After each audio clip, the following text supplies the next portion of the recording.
Hello, everyone. Thanks for coming. In the beginning, I was really excited to go on this journey. I haven't, shot anything yet, but when you see this character and when you see how Jason Momoa is going to play this guy, it's going to be amazing.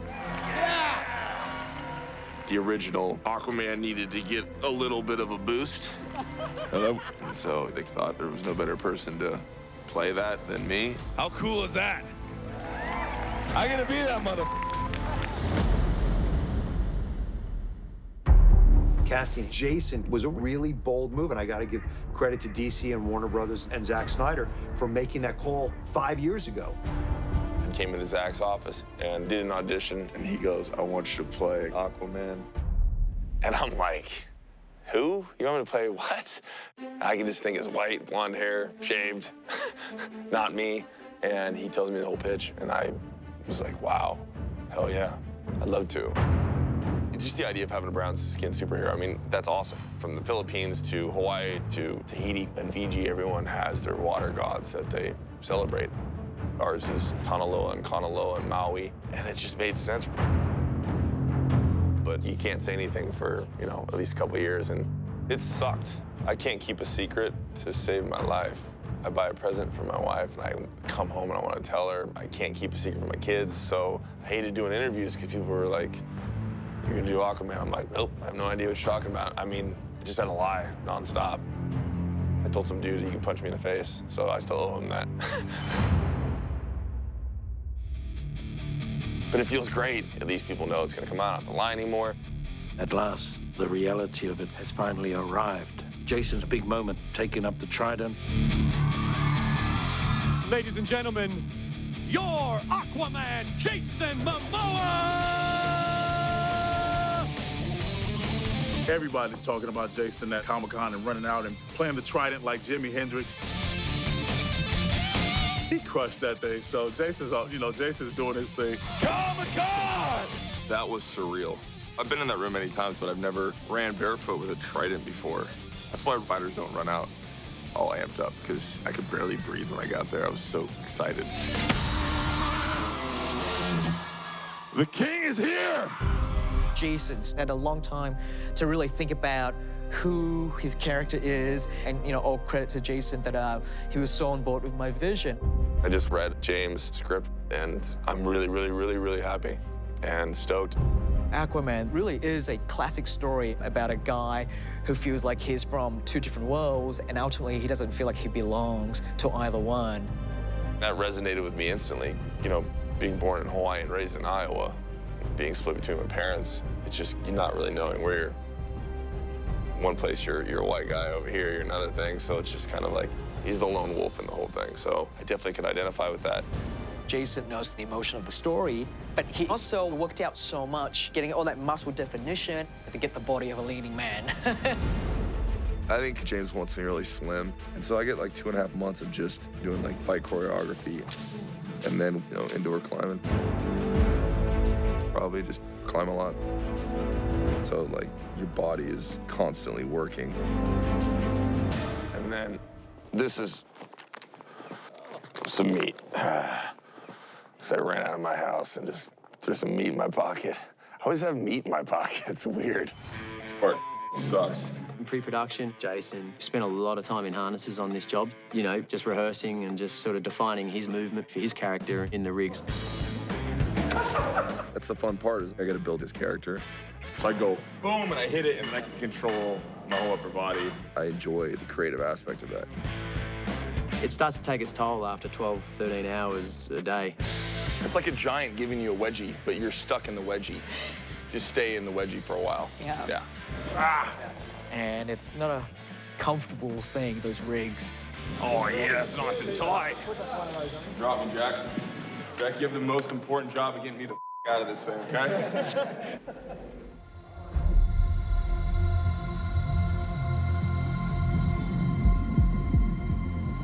When we start shooting, I'll probably be very sad because I'll have been away from my kids for almost 2 months.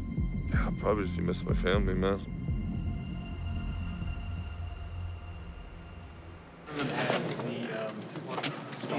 Hi. Hi. You going to bed?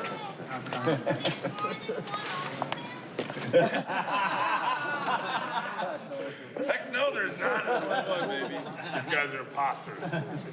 Ready, and Don't believe it, son. roll.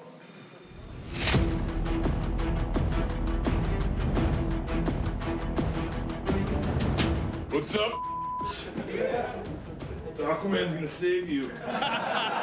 Filmmaking is such a challenging industry that we're in. You can't really make a movie like this without a sense of intensity. I take my action very seriously. You all right? Yeah. I enjoy doing my own stunts. You don't like that? You don't like French vanilla ice cream? That tastes good. He loves this sort of physicality of performing. I'm gonna shoot it. And action. I put ideas in anything that I do. I feel like that's my job. And it made sense to me that he's gonna become the one who can wield the trident later. But I wanted him to be very much like a bar fighter. And then you get to take what he's gonna be great at with a little bit of that bar fighting. He's gonna be a fun character to watch fight. Jason, up the stab, rise up so you face that camera. It's fun being a boy and playing and fighting. But the more takes we do, the harder it gets. Action. That was real. I'm getting older. It's hard to recover. Sorry, you okay? Yeah. Jason is awesome. There's a little humor or playfulness that Jason has, and that's important. He's such a presence on screen, and you can see the fun, the charm behind the eyes. That's, to me, what always sort of sets people apart. I have to tell you, working opposite him was so fun. I mean, he's got so much energy. Jason has this gift of he's just a big kid. If you take a look at Jason on set, he's walking around, he's playing his bass guitar. I'm learning bass. I never learned bass before. That's rad. Keeps me ready.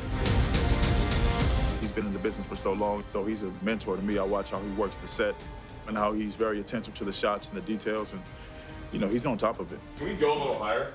Anywhere in here, chest, anything? Yeah, there. Okay. Action. I exude a lot of energy on set.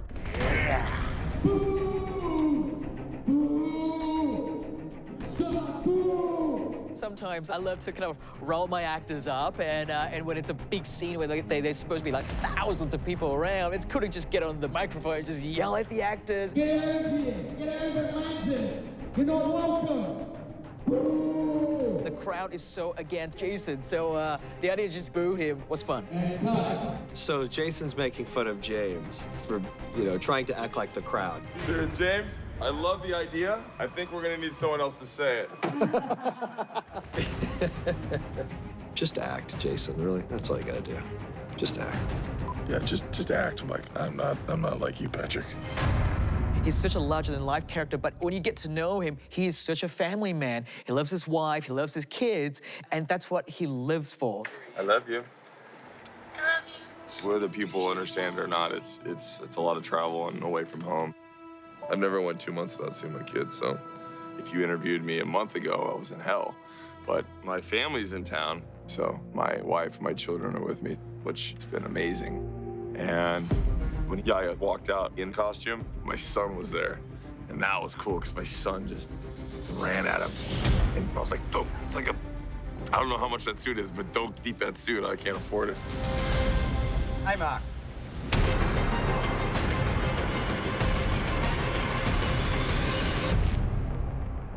I'm trying to take experiences from everyday life and put it into the character, especially with the father role. Love you, love you. It's the man. Idol. When we talked to Jason about who he saw as his father, he just immediately wanted Temuera. I love him. It's been a dream to work with him, man. Ever since I saw What's for Warriors, he's like the guy I looked up to. So, I mean, it was epic. He saw a movie I was in, an old movie of mine called Once We're Warriors. And it really impinged on him, this film, in certain ways, culturally, spiritually. I guess for him, too, being a brown boy brought up in Iowa, he kind of identified with the cultural elements, having Hawaiian roots himself. And I notice on this journey as well, Jason's very much trying to bring to the fore some of the cultural elements. We added a bunch of Polynesian moments where, we do the hongi and put nose to nose, and it was great. I'm really happy that James saw that. And let's cut it. Good. Great. And lifted in the movie. Beautiful. I think a lot of the Polynesian, a lot of the islanders will be very appreciative for that. So we have a good connection. Him and I love the haka. Ha being breath, ka being fire, so it's like a fire dance. I used to do it growing up, so it comes in handy for all that energy stuff. You can get that get it all warmed up and ready to rock. And on his birthday, they put on a big haka. I turned 38 while I was here, and that was amazing. Everyone surprised me. First surprise I've ever had in my life, so that was pretty special. 5 minutes. 5 minutes. Rob Cowan got me and he goes, Jason, we need to talk. And he brought me outside. And then I just hear the sound of like people going off. And I can hear the haka, but it's just not computing in my mind. And then he just kind of walks away. And I turn and I see it and I'm like, oh my God.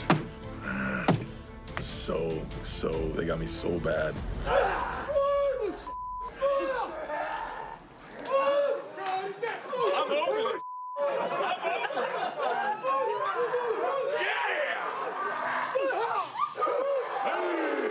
And then it was just amazing to see my son in there doing the haka.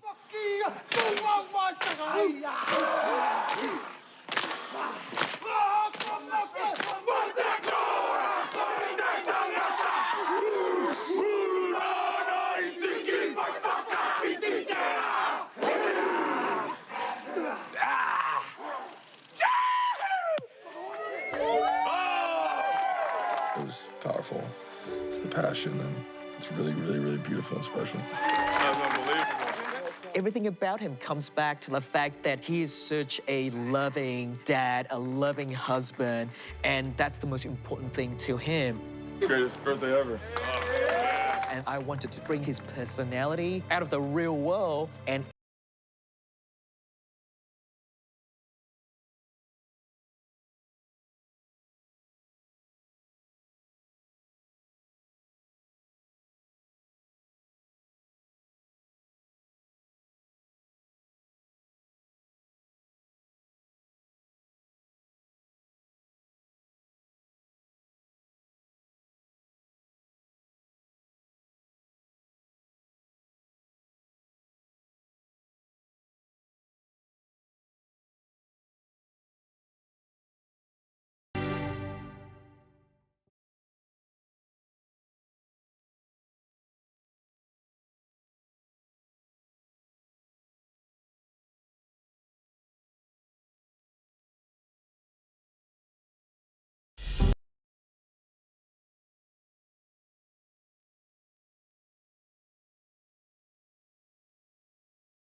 Aquaman allows me to make a world creation film. It's a fantasy world.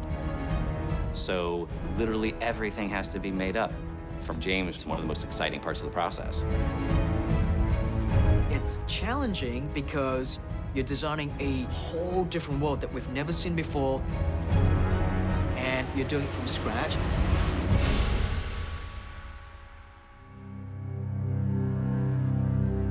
In the comic book, they incorporated Atlantis into the storyline of the DC universe.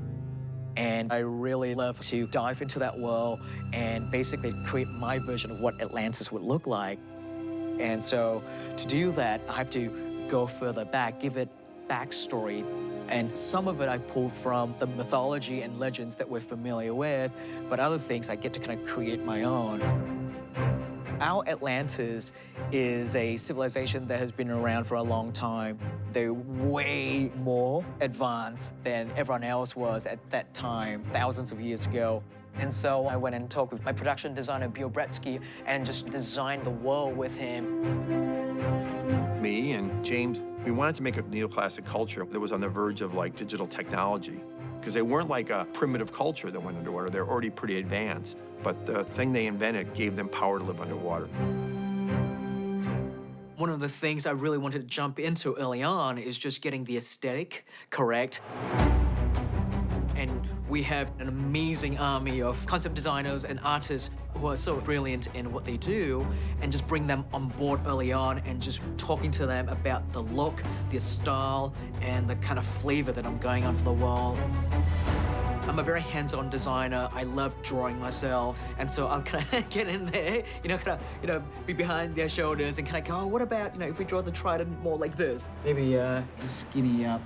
It might look better, right? It look more dangerous if it's more pointy. That's just the process that I love, drawing and designing this incredibly vivid and lush world. Hey, take one, ladies and gentlemen. Those early days of us sitting in a room with a bunch of artists and James just coming up with, what about this? And what if this is the way the city worked? It was really exciting. The Royal Guards are only in the Royal Palace, right? Or anything related like the Colosseum, but we don't see them outside of that. We don't ever see them in battles or anywhere else. As a director, I try to put myself in the shoe of an Atlantean and go, what is a day in the life of an Atlantean look like? How do they eat? How do they sleep? How do they use the bathroom? And so you have to think about all that stuff, and all that stuff then affects, the world that you're trying to create. Here in the surface world, we built things out of materials such as brick, wood, metal. They don't necessarily have that down there. And so we're trying to pull a lot of influences from the ocean. The idea that maybe their buildings are very much like coral, that they're grown, perhaps, right? And how does that work? And is it a living thing that they live inside? Is the building just glowing with bioluminescent glow? They're so deep down that sunlight doesn't penetrate the ocean at that depth. So what provides the light source? That's the kind of stuff that we have to really dig deep into. The development on this movie was a huge effort. It was just amazing the amount of stuff that came out of James's mind. This part here, when it's like this, it blocks the point of impact. And he's not going to settle for anything that isn't exactly what he was hoping for. So I think we're angling more towards this camera. Good. Let's cut it. Going to this, I knew that it would be super visual effects heavy. And I don't think there is one frame in this movie that isn't touched by visual effects in some ways. Through the sort of post-production process of working on the visual effects, working on the CGI, we started to fine-tune and hone the look. We started out doing renditions of what an underwater environment would look like. And we had to really leverage other aspects that will be visual cues to the audience that we are indeed underwater. Just trying to go, okay, at what point does this look like water? And one of the things we found through our discovery process is we constantly need just particles floating particulates. So we always have this particulate in our water volume. And you'll notice that as the characters move through the water volumes, that particulate moves around them and it moves with them. That really helped to remind the audience that they're underwater. And of course, the flowing hair really helps that. One of the most important visual cues for underwater was what we did with the hair. I mean, we knew going into this that the hair was going to be difficult, but I don't think anyone appreciated how difficult it was going to be. In an underwater environment, all the hair just sort of tends to do its own thing, and this created for incredible computational hurdles to overcome. ILM actually rewrote their software trying to design this. I mean, there's over 500 shots in the movie where we had to add hair to our characters. What's the plan again? Plan is to not get killed. Very early on in the process, James and I had a long discussion about how we're going to be dealing with talking underwater. Wait, you can talk underwater? Hey, I can talk underwater too. This is awesome. And what we wound up doing was thinking about how we talk. We make sounds by exhaling air over our vocal cords. So they have adapted their vocal cords to make noise when water is passed over them. When they exhale water, they make sounds the same way we do when we talk through the air. Oh, we can do more than just talk. So everything visual would start from the seed of the story concept. When you know your characters really well, when you know your world really well, it makes it easier for you to kind of visually design the world. James has a very clear vision of what he wants to do, but then he'll turn to you and say, what do you think? And then he listens, and he's very much a best idea wins kind of director, but definitely the captain of the ship at the same time. Very good. Let's cut. Let's roll right into another one. Filmmaking is such a difficult task, and it's great when we work together because we all want to make a great film. And action! I'm such a big fan of the superhero universe and science fiction movies and those big, giant Japanese kaiju films. And I felt that this movie really allows me to touch on all these different worlds that I love, that I'm such a fan of. And it was such an honor for me to get the opportunity to create this film.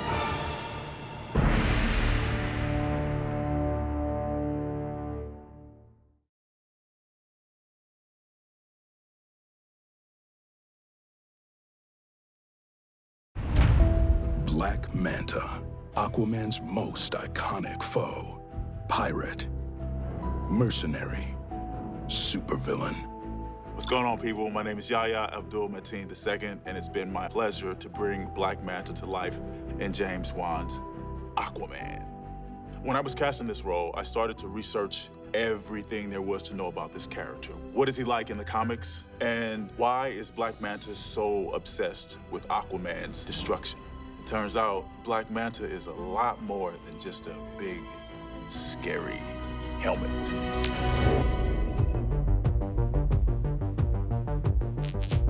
Black Manta made his debut in 1967 in Aquaman #35. In his early appearances, Black Manta and his minions were merely obsessed with conquering Atlantis. But in the late 70s, Manta's rivalry with Aquaman took a deadly turn. In a bid to create an underwater homeland for his people, appointing himself as their tyrannical leader, Black Manta caused the death of Arthur and Mera's only son. This blood feud has fueled their mutual hostility ever since. In the 1990s, a new origin for Manta was revealed, where he was kidnapped as a child and resented Aquaman for not coming to his rescue. Geoff Johns ultimately revitalized the character in DC's New 52 relaunch, focusing again on Arthur and Black Manta's deadly familial vendettas. In James Wan's Aquaman, we see a fresh interpretation of Black Manta that combines his various comic book incarnations with a unique new design for the DC on-screen universe. If there's one characteristic of Black Manta that has been integral to every depiction of him, it's his control of powerful technology. Even though he is a mere mortal beneath all that armor, his sophisticated weapons and vehicles effectively level the playing field. The Manta sub. It is high speed, stealth equipped, armed for any type of battle that you can imagine. It's got cutting-edge stealth armor to avoid sonar arrays, silent turbine engines, a not-so-silent Gatling gun. What Manta is really known for is his armored suit and his arsenal. In the film, even before he leveled up to a full-fledged supervillain, he still had a pretty impressive set of toys, like this specifically designed rebreather helmet that helps Manta and his henchmen transition between different pressurized environments with ease. A bracer. David flicks his wrist, and a long blade shoots out, which brings me to this cool prop from the film, Black Manta's grandfather's knife. It's heavy, it's a real knife, it'll cut you. And it has the silhouette of a manta ray just right here. It's obviously very inspiring for David Kane. Now, these tools and weapons may be devastating against the average submariner, but they are the weapons of mortal men, so they only work against mortal men.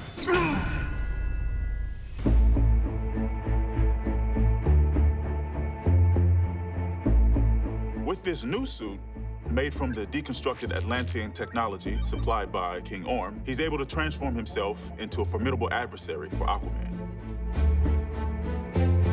By the time Manta faces off with Aquaman for the second time, he's upgraded his artillery just a little bit. Most importantly is now his knives are made out of Atlantean steel, which is lightweight, aerodynamic, and has the ability to penetrate Aquaman's skin.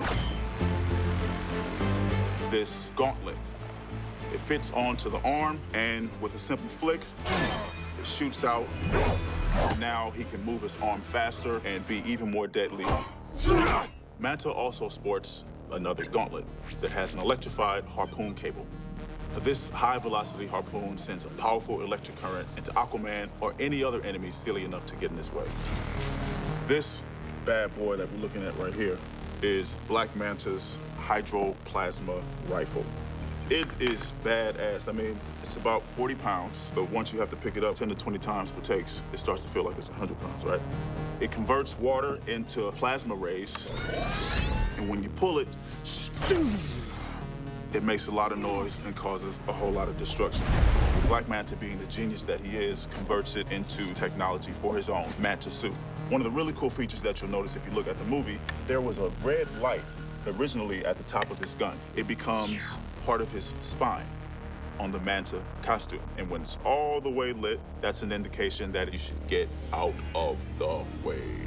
Now, the first thing that comes to mind when people think of Black Manta is often his huge helmet with the big red eyes. And behind those eyes is a built-in heads-up display with vital information about his environment and his enemies. Black Manta has equipped his suit with these really cool jetpacks. This jetpack rests on Black Manta's shoulders, which gives him extraordinary maneuverability. If we look at this boot, he has a jetpack coming out the back of his calf, which means that he can now jump extremely high into the air. He can swim really fast, and this paired with this makes him a very powerful mover above ground. Now, all of this high-tech wizardry looks really effortless in the film, but it takes a lot of off-screen work to make the on-screen Manta as awesome as he is.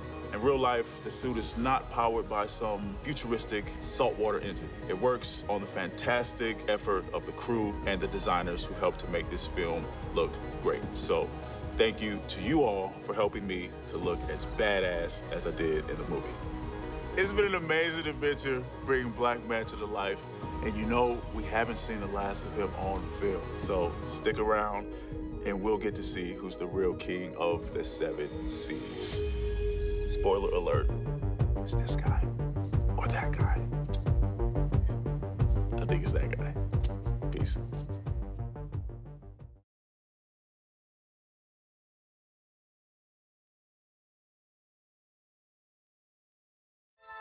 Atlantis has always had a king. Now I need something more. But what could be greater than a king? A hero.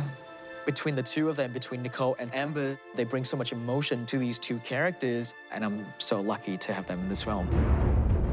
He described the character, a leader, commander, tough, in charge. I think all he had to do is say sword and crown. You get a sword, and you get a crown. And I was like, I get to fight and rule? Okay. Power? All right, cool, I'll do it. Sounds right in my alley. What I loved is how cool the costume was when they came up with all the things that I've used to battle and survive. I love the strength of her.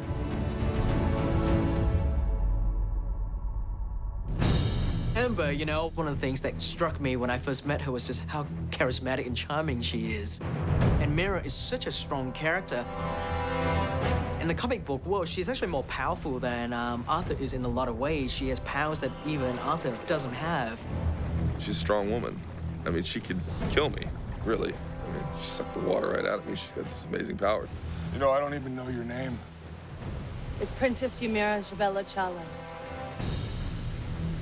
You may call me Mera. What I love so much about our movie is that James, the writers, none of the producers, none of them want to see or create another damsel in distress. And I, for one, am the last person to sign up for such a role. Mera is very much her own superhero. And I wanted to very much do justice to the Mera that has been created in the comic book world already. Action! But then allow for my own personality and the role that they have created for me in being a strong, proactive, powerful force on her own part to inform my modern version of Mera. One of the things I love the most about Aquaman is that it reacts to our audience's desire to see women occupy stronger roles. It looks good. Yeah, it's a great car. It was very important for me to tell Mera's story as well. She is really effectively the one that saves the world.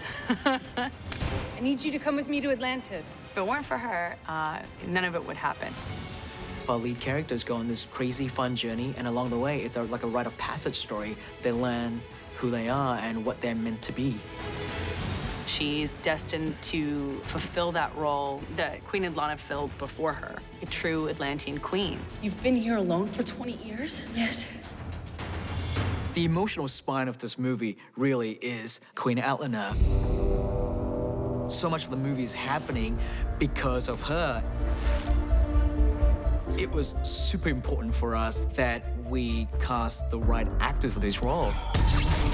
I like this last moment to be a bit more sort of taking your time, soaking it in. We knew we needed an iconic actress to play this role. We knew it had to be somebody who would bring so much to the table just by looking at them and really bring gravitas to the role. Nicole was my one and only choice. I've wanted to work with Nicole for a very long time. I think the world of her. James always said the perfect person would be Nicole Kidman. And before we cast the role, we drew her into the concept art. So all of the wardrobe art, everything that had Atlanna, always with Nicole Kidman's face. And James would say, I hear that Nicole wants to work with me. And we would all kind of laugh at him and say, yeah, I'm sure she wants to work with you. I'm sure she does. But when we reached out, it turned out she actually really did. James, he's an auteur. And I was just really grateful that James said to me, yeah, come and play her and let's have some fun together. Casting Nicole as Queen Atlanna, is heaven to me. Nicole just has a wonderful warmth about her. And, at times I was actually a little starstruck because I'd be looking at her and I'd be looking into her wonderful blue eyes going, oh, there's a real movie star for you. And she made it fun. Atlanna is definitely no pushover. She's come from a long line of really powerful female warriors. She's the queen. I fight off 8 of them or 12 of them, yeah.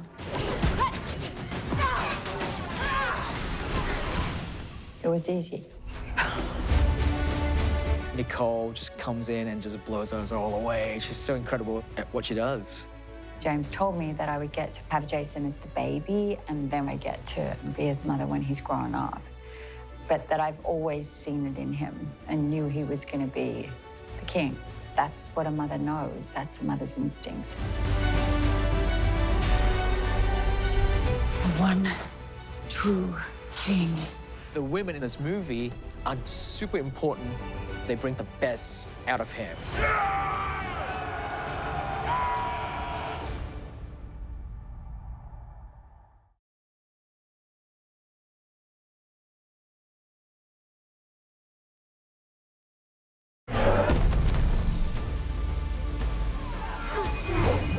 Superhero movies are only as good as the supervillains that the heroes are battling against.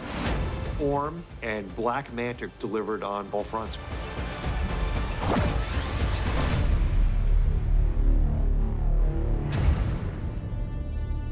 If you look at Jason strictly as a visual cutout, he looks like a biker, he looks like a tough guy that you wouldn't want to pick a fight with in a bar. You got enough footage. Knowing Jason is the big dude, and I'm barely 6 feet. So you got to do a lot of work, otherwise you just look like a skinny guy in a muscle suit. I wanted to gain weight, man. I wanted to get kind of big, but because of the way that the suit's gonna be built, if I get too big, then I'll be bulky and things like that. But I'll probably still sneak on about a good 8 pounds or something like that between now and May.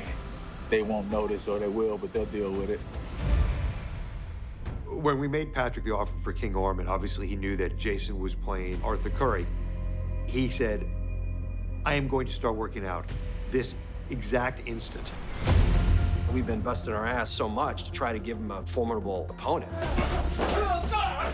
You can't just see Aquaman kick everybody's ass. You want, just a shred of, can he do this? Maybe he can't. The goal for this was weight gain, getting bigger, stronger. I did it before, the wrong way, which was fun. Can't really do that here. I've always known Patrick to be a very physical guy, and I knew that this role would give him the opportunity to really showcase how strong he can be. When he showed up down here, he was a monster. And he really had transformed himself into a guy that when he stands next to Jason, you're not sure who's gonna win that fight.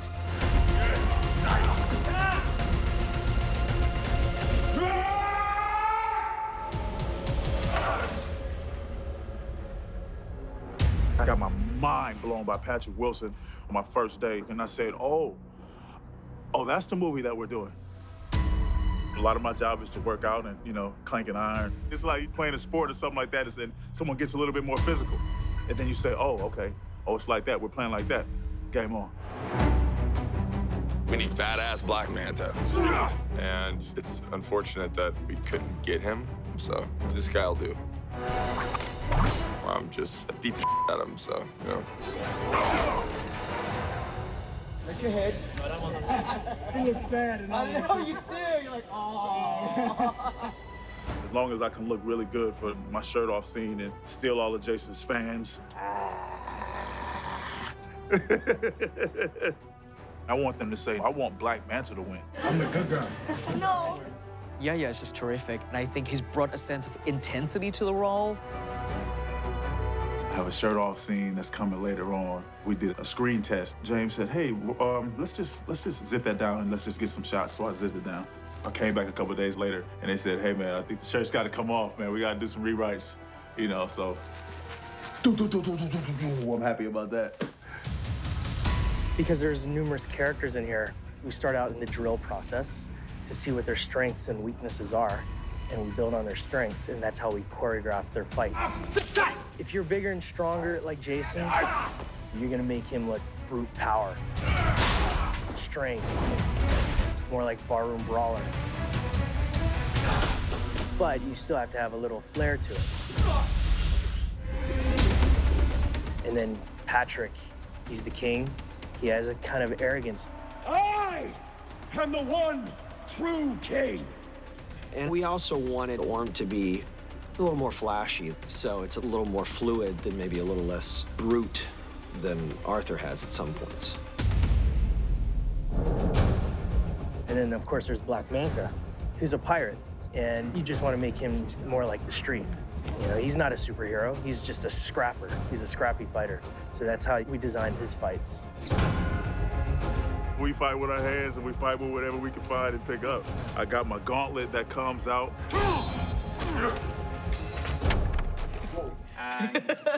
Damn, you don't know your own strength, my friend. He comes in, jetpacks, he's flying. I have laser eyes. I'm so prepared now, so prepared. Patrick got big, but Yahya got ripped. I'm not sure who put on more weight, but Yahya definitely, he won. What's up, Patrick? What's up now? And I always joke, like, man, I did like 5 months of working out, and what was on screen, which literally comes down to about one arm, to be quite honest with you. Man, those guys just ate whatever they wanted to and lift weights like bastards. I like to work on Jason more than I work on Aquaman. So we have those little inside jokes when we get on set, get across from each other. And I whisper, oh, somebody just turned 38, that's almost 40. That's pretty cool, man. You know, 38, 40, just round up, just get there already, you know. Leave the 30s to me. I got my butt kicked a lot of days for that.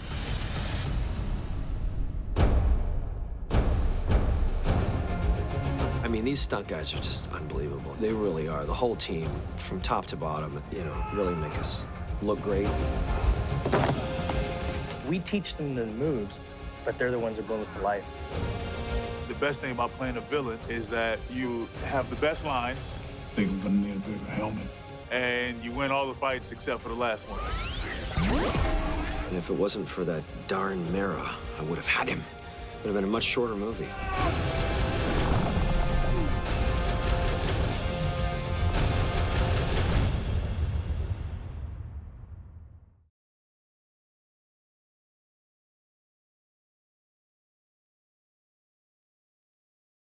Hi, I'm Amber Heard. I'm Jason Momoa. More bass. Me, Jason Momoa.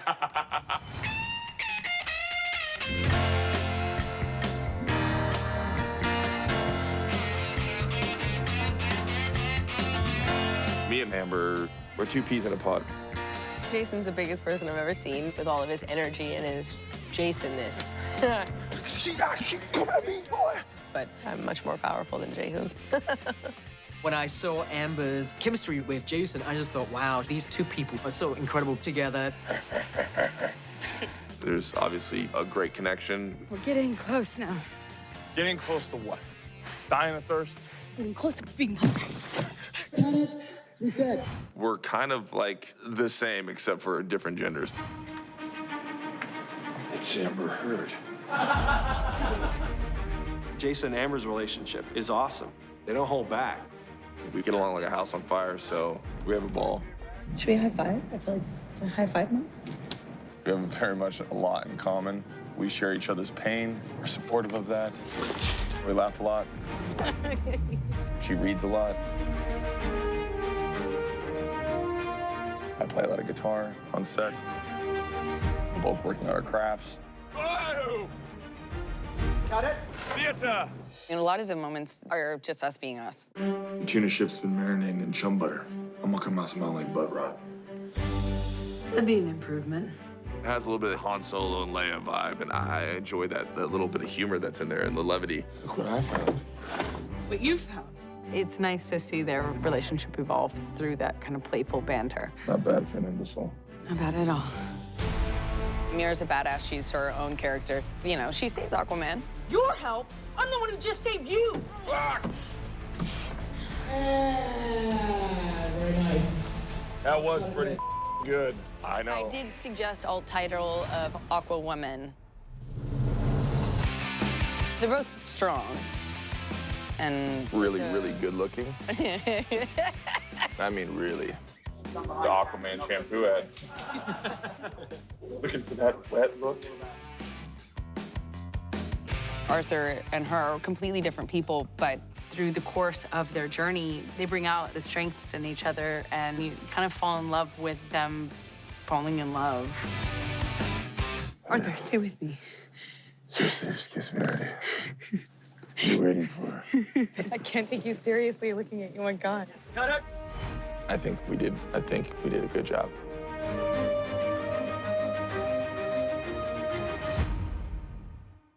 That's it. No more interviews. All right, yay. We just have to bubble wrap everything around them. Sorry.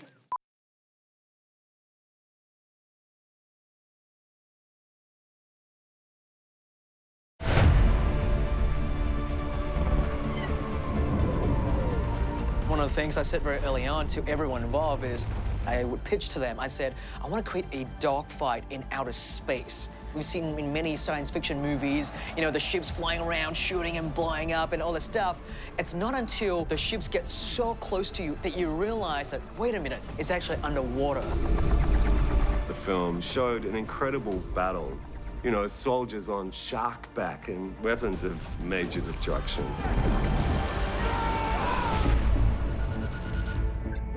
Throughout making the film, we had to recreate technology that hasn't been invented. In this scene, we've tried to combine ultra-modern weaponry and then still maintain a connection with hand-to-hand combat film, which people love. So this is the Trident world.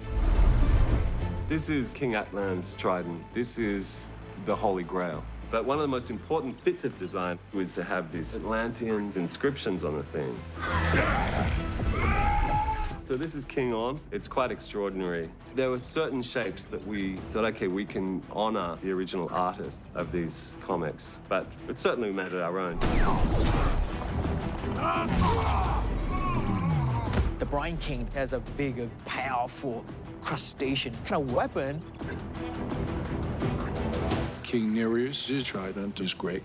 It's beautiful, it's very regal, it's a lot of gold, and it shoots, which was kind of cool. For the Atlantean soldiers, we designed these incredibly elaborate guns which fire hydropulse energy. These guns, through some process of fusion, take water and turn it into this source of tremendous energy. It's a very powerful super soaker. You know, when it fires, its muzzle flash has a sort of hydro water quality to it. When Work does his power-up on his gauntlet, it's pulling in water from the environment, and then when he punches, it releases this another form of hydropulse energy. The Atlantean suit, in a lot of ways, works like a reverse astronaut suit. The suit keeps the water inside, keeps the air out. Whenever they left the water, there's a visor that would move up into place. When you're underwater in their natural environment, their visors just sort of dissolve away because they're not necessary. What the? A big part of these scenes, the idea that I can design my own, basically, spaceships underwater while giving each kingdom a very different, specific aesthetic. The Zebalian ships have bioluminescent technology.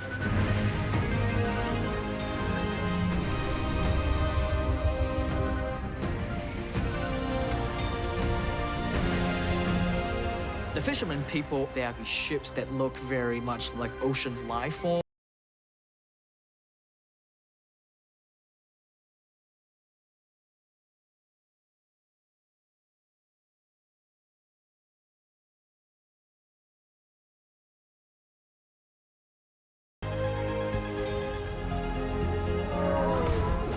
Some of them are actually individual-sized ships for one person.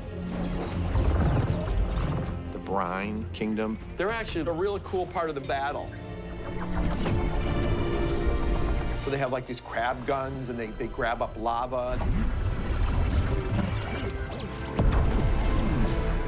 The Atlanteans have very, very high-tech, giant ships.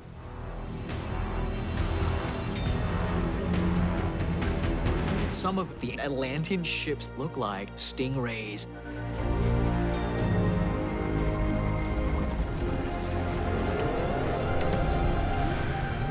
I really hope I get an opportunity to do another project in a world where no one's ever seen, because we got to challenge physics. Making this end battle sequence, it was so much fun. And it looks amazing.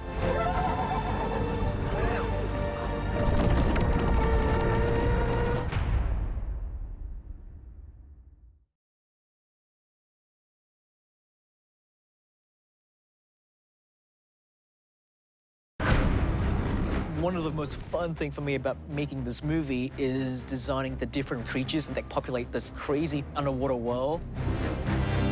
There's a wide range of creatures inhabiting the underwater world. Some of the creatures are familiar and some are very new. It's an unexplored world. The world of Atlantis has all sorts of unknown life that we've never seen before, and it comes springing from the imagination of James Wan and all the great artists that worked on the project.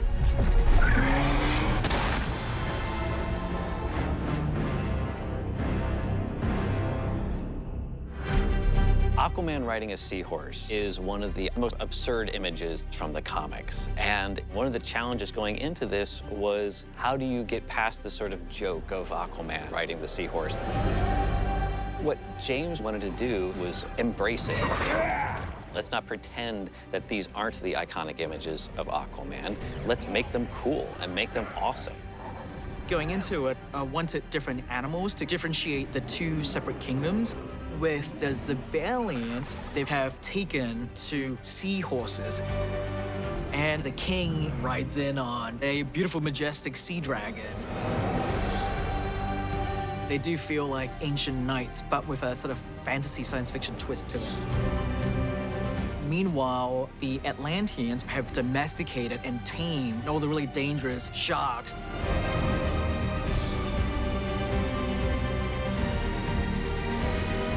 Willem gets to ride this giant black hammerhead shark with some really spectacular armor on it. It was very important that the animals would in some way have personalities that tied in with the characters that would write them. And that's definitely the reason why King Orm's animal is an ancient tylosaur. Orm, I think he gets the coolest one. He's riding this armored tylosaur that just looks so badass.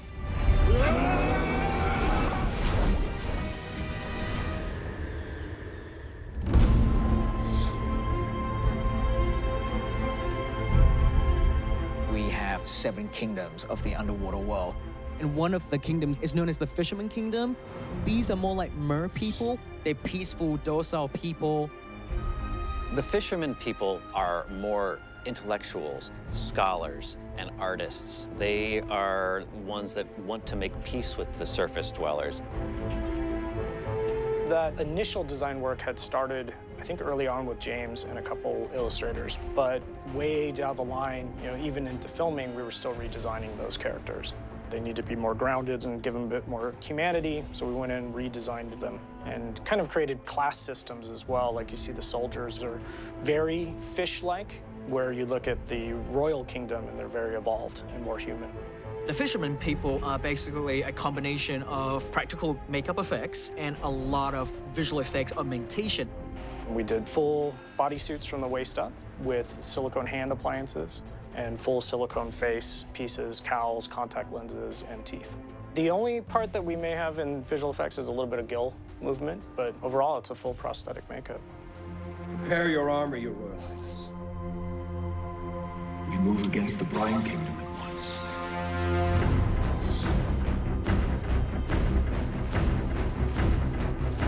The Brine Kingdom are literally the bottom feeders of Atlantis. They are the most maligned and looked down upon of the other societies. They were humans. They turned into crabs. So they're kind of like what we want for dinner. And they got multiple legs, and they're kind of brutish, and they live low on the ground in caves. The brine people, they don't swim, they walk. And these creatures are big, heavier people with massive armor. And so we started with that idea, designing what the king would look like. There's quite a bit of inspiration that came from really early deep-sea diver suits. But he's not wearing a suit. That's his natural form. Death to the Atlantean! Like fish! The ocean is a magical place, but it's also terrifying as well. And so I wanted this movie to be able to reflect our feelings of the great and powerful ocean. I love the ocean. It's something that absolutely scares me and draws me in. And it's super spooky. If you've been in the middle of the ocean and you just look down, it's pretty terrifying because it's all the unknown, right? You never know what's down there.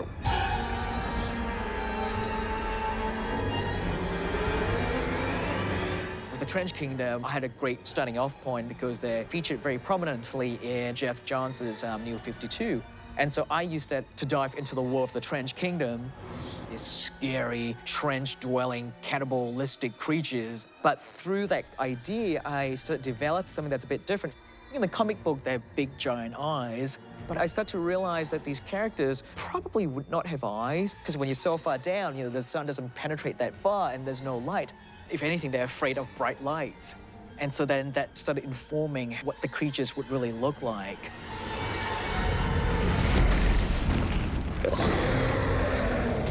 The trench creatures really allow me to lean into the horror aspect of the ocean. The Trench are a super dangerous group, and James has an incredible sequence. It harkens back to his pure horror days. It's like Creature from the Black Lagoon, but the 2018 version. Down here we have a legend about the Karathan, an ancient sea monster so powerful that even King Atlan himself feared it.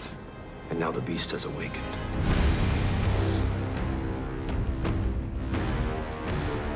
This creature is nearly as old as time itself. First and foremost, it's ginormous. In real-world scale, from tip of the nose to the end of its longest tentacle, it's 2 miles long. We needed to design a creature that is big enough to take on Orum's entire army. There's some aspects to it that are crab or lobster-like. It also is part giant squid. It pulled from design aesthetic from the ocean, infusing it with my love for H.P. Lovecraft to create the most powerful creature on Earth.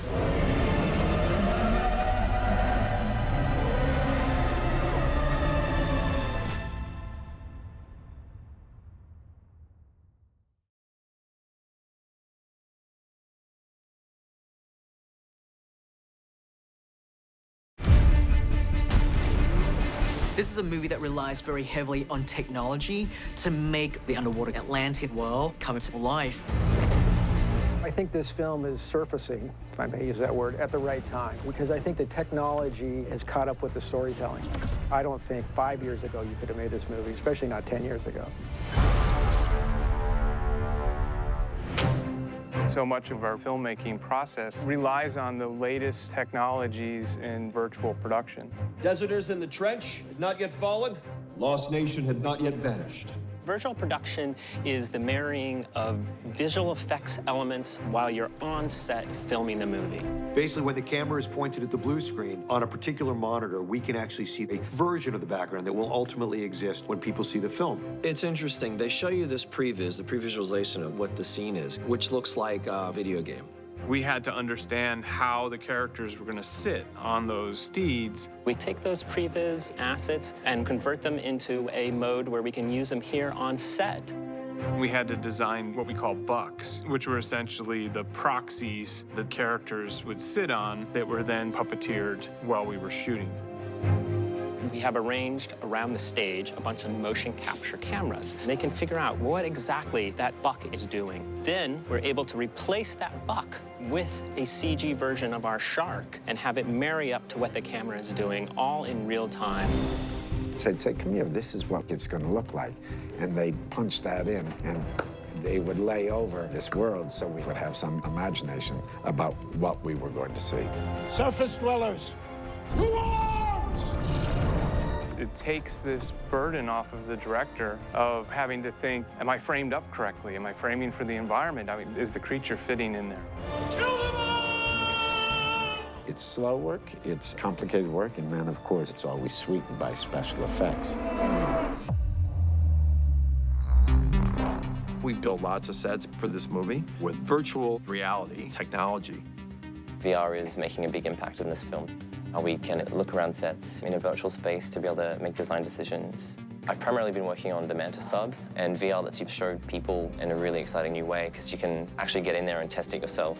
I have seen the virtual reality of my submarine. It's really cool. Oh, this is so cool. This is so cool. Oh,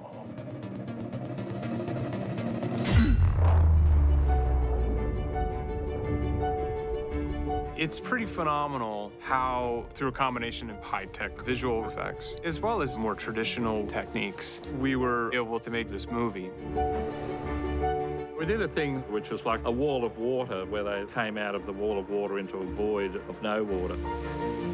There was a lot of testing. Getting it right is pretty tricky because it only stays in a sheet for so long before terminal velocity breaks it up, and we couldn't do a lot about that. But I think that worked really well.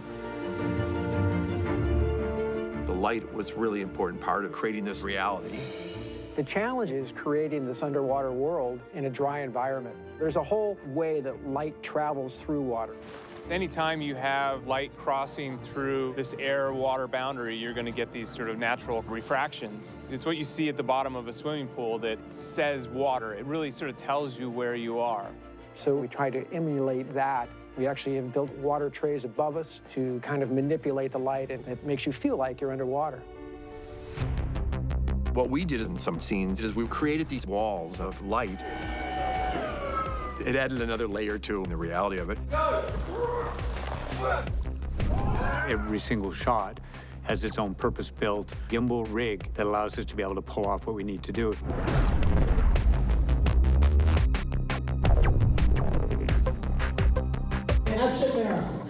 Wait, you said we couldn't go over these walls. I did. You said they're hydro cannons.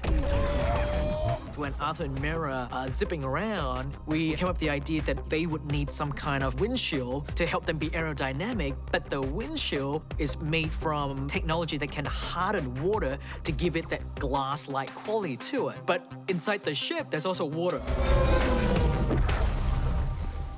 There was a moment in the movie where the car gets hit by a tsunami and washes into the ocean and washes around and lands up back on a road. We had to make the car in the tsunami. It was an eccentric spinning car that's actually getting submerged at the same time. It spins 360. And it's quite obscure because James didn't want it like a pig on a spit. 2, 1, roll.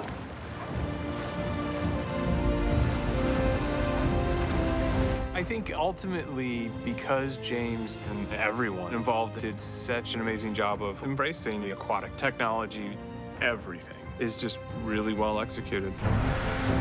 We spent months developing all these techniques. And the finished product is this magical undersea world that, you know, nobody's really ever seen before. I didn't settle for second best. I knew this has to be amazing. You know, it's the right filmmaker, the right time, with the right technology, being able to accomplish this movie.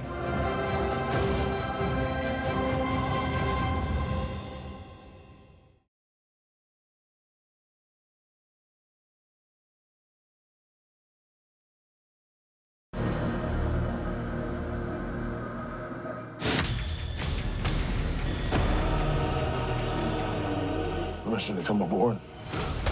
The film opens with a really cool submarine sequence. This is Aquaman's hero's intro to this movie. I wanted him to be very much like a bar fighter, smashing heads, kicking knees out, and grabbing things. It's just gonna be a fun character to watch fight. He's strong.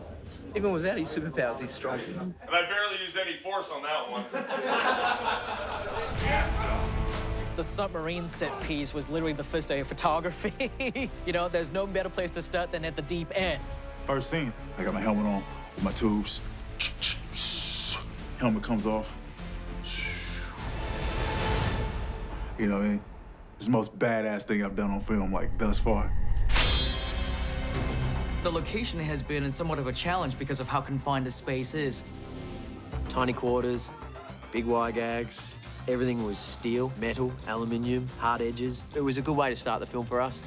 We pad the sets. Like, this is kind of crazy, rubber. This is all rubber. It's because a guy hits his head on it, you know?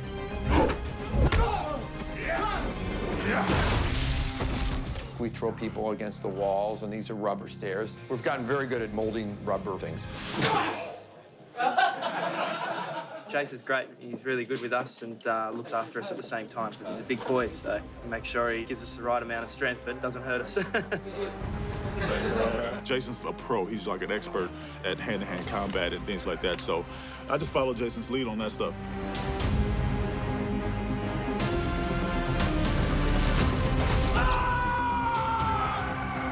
My father gets pinned against the wall, and Aquaman's freaking leaving like a jerk. So Aquaman, in a sense, chooses to let his father die. By allowing David's father to die, in many ways sows the seeds for Manta's revenge. You can't leave him like this! You killed innocent people. You're asked to seek for mercy. It's a great introduction to Aquaman. It's a great introduction to Jason. I think it really gives you an insight into who that character is. The idea of Aquaman coming onto a submarine and saving the day is a really cool way to introduce this character.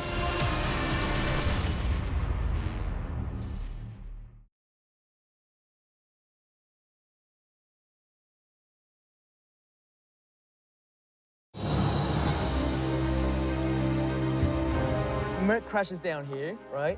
He gets up, right? He runs that way. We follow behind him. Bam, through the wall. Bam, through the wall again. The camera spins around him to his back. Right, Mert then runs down here. Maybe he jumps down. And then somewhere along in the hallway here, the camera goes out the window. And then we see her run. And then the camera then does a zoom back to find Arthur in the foreground here by the bell tower. James has ideas that scare you at first sometimes when he gives them to you. You're like, oh, I don't know how we're going to achieve this. He lands, crashes, a few cuts there, he looks up, we'll cut to his POV, see Mera running, then he goes running, then our one-shot thing starts. We were talking about it at the conception for months. We had people running and jumping down a set of stairs, land on the ground, and keep going. And James wanted to do it as one continuous shot. The Merc run sequence was a really fun one to design. We would kind of have like miniature rooftops kind of laid out, you know, cardboard boxes, and then toy figures that we would jump from places to places. And I would talk about, you know, where we want to put the camera. Right, I like the idea of being on a cable cam that go with him. We go down and without cutting, right? I want it to be an experiential moment for the audience as well. And so they're not just watching it from outside looking in. I want them to be inside as well. Whenever we do a one shot, it's not to show how clever we are, but to say, come with us and be with us on the journey. John McAfee is this amazing second unit director, and I work closely with him trying to work out, what's the best way to shoot that. Preparation is everything for this. Couple of dry runs before you hook up. Go. We have tested in our early stages our camera technology, our visceral feeling of how we want to capture it. A million things do have to go right. Good, roll videos on the free frame. James captures one shots that, no one would dare take on. Yeah, man, the one. But, he'll challenge you to do that. Roll standard cameras to slate. And we did it with quite a few sequences. That one in particular was amazing, and it's a one shot from start to finish. 3, 2, 1, go. With the camera guy following in tow. They're both on lines, they're running through walls, they're getting connected from one system to another as they turn. No! Can't do it! Resets! 3, 2, 1, go! Going down balconies.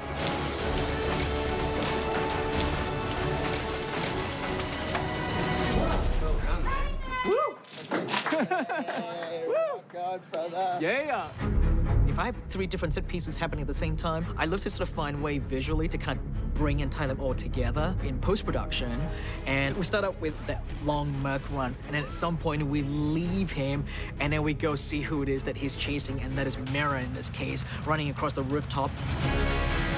We transition into a shot where we track upward and find Mera running on the rooftops. We blend that with her running, being chased, jumping over things.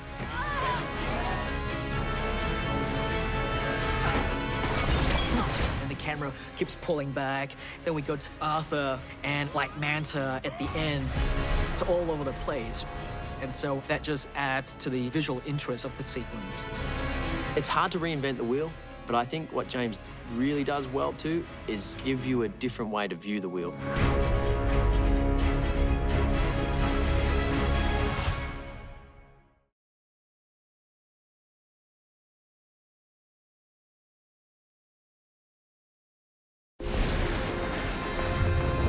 We have a sequence when we're on the sailing vessel, and we're being thrashed about in the middle of a tempest, and the conditions were very real. We're working under a torrential downpour, which is exacerbated by the fact that just to get rain to read on camera, it can't just be a normal rain. It has to be the equivalent of a fire hose pointed straight at you. It's a great sequence with Arthur and Mera on the boat getting attacked by the trench creatures, and it is pure horror. And James loves that stuff. Pulling off the kind of horror and suspense and all the traits that you need to make a great horror film, he's got that, which is awesome. I definitely love the trench creatures because it does allow me to hark back to my horror roots. And so I went all out and basically made those sequences just monster movies, like just sea creature monster movies. Yeah, I think they should have their own movie. We had limited vision with the costumes. We had guys on stilts, a 6-way motion base on a ship, tons of water. It basically was the perfect storm of what you don't want to have to deal with. It was tough in that water, in that rain, in the wind. They're jumping on and off boats, fighting with Jason, fighting with Amber. When you're in the rain and the boat's moving and the lights go off, that's fun. You're in it and you're being real.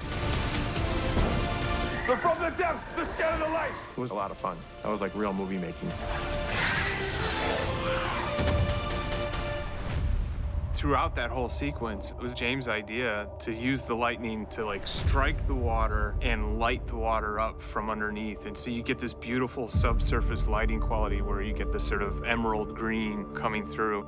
And it just takes what can be like a very sort of abstract, featureless, stormy environment and gives you these moments where you get like super clarity. You know, that there's like a huge wave out there and it's backlit and you can sort of see through it. And it makes it beautiful. The trench sequence was one that I really wanted to create a visual look that looks like a split screen of the ocean. see them with their red torch swimming down and just tens of thousands of trench coming in and following them down to the bottom. It's just an awesome shot.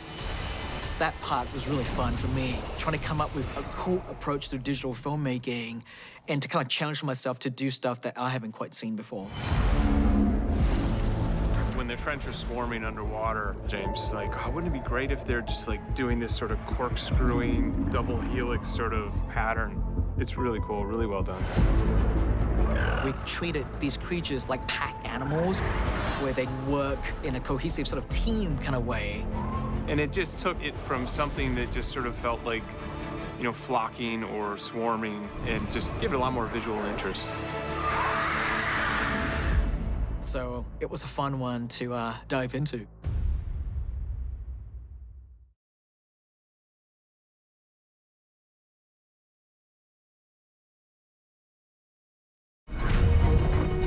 Atlantis, Zebul, the fishermen, brine, deserters, trench, and the Lost Nation.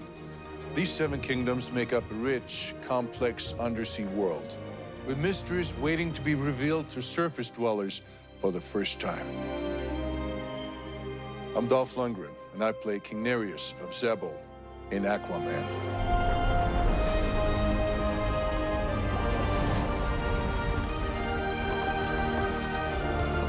The myth of Atlantis has inspired storytellers for centuries, and its effect has been profound on the world of comic books. In the 1940s, the original incarnation of DC's Atlantis was just deserted ruins, discovered by Arthur Curry's father. Only later were we introduced to a thriving, futuristic Atlantis, a majestic kingdom with a more personal connection to Aquaman. Now, James Wan has reinvented Atlantis for a new age. To create such a vital and revelatory environment, he combined historical legends with the DC Comics canon and added his own incredible vision.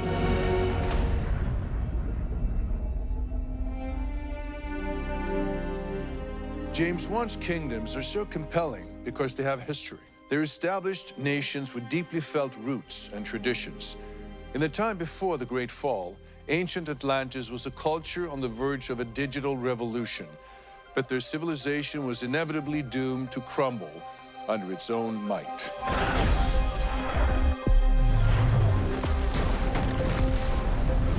After the Great Fall, the kingdoms broke into separate realms, each with a unique history, society, and aesthetic. Imagine diving thousands of feet below the surface, gliding past undiscovered ancient ruins, then cresting a ridge to behold the shining city of Atlantis. Its 400-foot walls and looming plasma cannons guarding a gateway to a mysterious new world. Modern Atlantis became a thriving, industrialized metropolis with hordes of vehicles speeding along aquatic highways. Like their ancestors, they're dedicated to technological advancement and the consolidation of power. And they have a ring of fire. None of the other kingdoms have a ring of fire. I never thought I'd see the day when my own father would bow before the king of Atlantis. We never get a look at the kingdom of Zebul in the film, but as its king, I have the inside scoop. Zebul has a long history in the comic books. It began as an otherworldly dimension where Mera ruled as queen. But as the comics were updated, Zebul became a prison colony under Atlantis control. In the film, Zebul is the sister kingdom to Atlantis and its chief rival. To be honest, we might be able to take him in a fair fight, but we've always preferred politics to all-out war. Violence has always plagued the surface. They will destroy themselves. Zebul may be less warlike than Atlantis, but they're even more enamored with their royalty. So, of course, my people love their king, but I think they may love Princess Mera even more.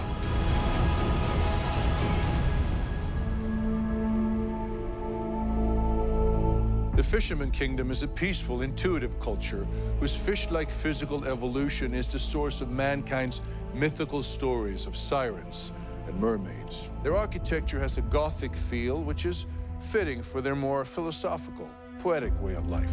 The fishermen are less interested in the domination of the ocean than coexisting with it. That is, until King Orm and I persuade them otherwise.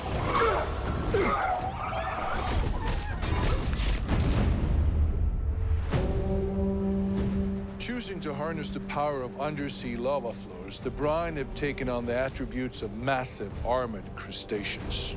The tribe has been toughened by constant heat and pressure due to their proximity to the Earth's core and the extreme depth of their kingdom. In many ways, the brine are the opposite of the fishermen. This warrior race has the strongest military of all the kingdoms, and they value a show of force over negotiation, which is why Orm gathered the might of all the other kingdoms before attacking them. Get to the Atlantean! Head fist! The deserters were the weapon builders of Atlantis. Since they'd already separated from Atlantis before the Great Fall, they survived that initial cataclysm only to succumb to its after effects. Cut off from the majority of their civilization and coping with a rapidly changing climate, the deserter kingdom sank under a different kind of deluge, an ocean of sand. Their colossal machinery and statues of great warriors are all that remain of their once great culture. This is the Hall of Armory, where the legends say Atlan's trident was forged. The Trench Kingdom, if one can call it a kingdom, is a nightmarish world shrouded in darkness. This devolved, beast-like race was created by Geoff Johns for his new 52 reboot of Aquaman, and James Wan jumped at the chance of creating an even more horrific version of them. The Trench fell further than any other faction, shunning the advancement of their species and instead regressing to an animalistic form. They make their home in the Mariana Trench, the deepest natural point in the ocean, clinging to the craggy walls and scavenging for flesh. But they'll pop up to the surface if they can sense a tasty morsel or two.